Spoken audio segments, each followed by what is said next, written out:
চ্যাংড়ামো পেয়েছেন মুখ্যমন্ত্রী, লজ্জা লাগে না মুখ্যমন্ত্রী? উনি চপের দোকান দেবেন 26-এর পর, উনি বাংলাদেশে ঢাকায় বসে চপের চপ ভাজবেন। কি হয়েছে? কেন পুলিশ চুপ ছিল? প্রতারণার মহারানী মমতা ব্যানার্জি। এই প্রতারণার মহারানীকে 26-এ বিদায় দিন, তাহলে যোগ্যরাও বাঁচবে, অযোগ্যরাও বাঁচবে। অযোগ্য যদি কেউ হয়ে থাকে, সেটার নাম হচ্ছে মুখ্যমন্ত্রী মমতা বন্দ্যোপাধ্যায়। পশ্চিমবঙ্গের সব থেকে বড় অযোগ্য তিনি। কোথাও আন্দোলন করা প্রয়োজন, সেটা কালীঘাটে মমতা ব্যানার্জির বাড়ির সামনে আন্দোলন করা প্রয়োজন। ধরলে চোরেদের মাথাকে ধরুন, জবাব চোরেদের মাথার থেকে চান।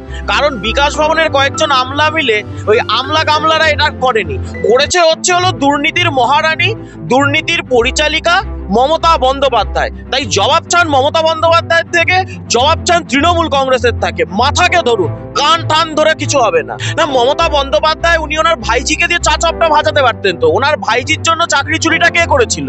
বৃষ্টি মুখার্জির জন্য চাকরি চুরিটা কে করেছিল? বৃষ্টি মুখার্জি কেন চপের দোকান দেয়নি?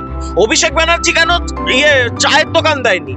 ওনার যে একের পর এক, মানে আমরা মন্ত্রী দেখেছি, বিধায়ক দেখেছি, কখনো দক্ষিণ 24 পরগনা, উত্তর 24 পরগনার মন্ত্রীরা, পরেশ অধিকারীর মেয়ে, এরা কেউ কেন চপ না ভেজে এরা কেন চাকরি চুরিগুলো করতে এসেছিল? এরা কেন যোগ্য চাকরি প্রার্থীদের চাকরিগুলোকে খেয়ে নিজেরা কোটি কোটি টাকায় চাকরিগুলোকে বিক্রি করেছিল?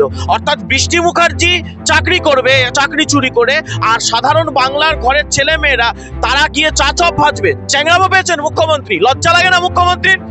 ভোটের সময় বলবেন ডবল চাকরি চাই, আর ভোট পেয়ে জিতে যাওয়ার পর বলবেন চা চপ ভাজুন। উনি চপের দোকান দেবেন 26-এর পর।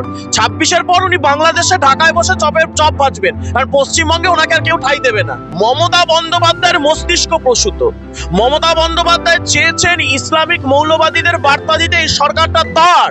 মমতা বন্দ্যোপাধ্যায় চেয়েছেন পশ্চিমবঙ্গকে ইসলামিক মৌলবাদী জঙ্গিদের কার্যত হাবে পরিণত করতে।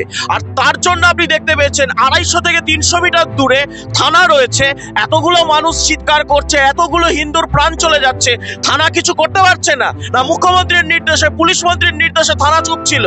কি হয়েছে? কেন পুলিশ চুপ ছিল? পুলিশ কেন এই ইসলামিক মৌলবাদীদের দলদাসত্ব করছে? কার নির্দেশে করছে? পুলিশ মন্ত্রী জবাব দেবেন না? সিপি জবাব দেবেন না? ডিজি রাজীব কুমার জবাব দেবেন না? পশ্চিমবঙ্গের হিন্দুদের আপনারা ক্ষমতায় থাকবেন বলে, মুসলিম ভোটকে এক জায়গায় আনবেন বলে হিন্দু শূন্য করবেন মুর্শিদাবাদকে, হাজারে হাজারে গ্রামকে হিন্দু শূন্য করবেন। কি বানাতে চান পশ্চিমবঙ্গকে? পাকিস্তান না বাংলাদেশ?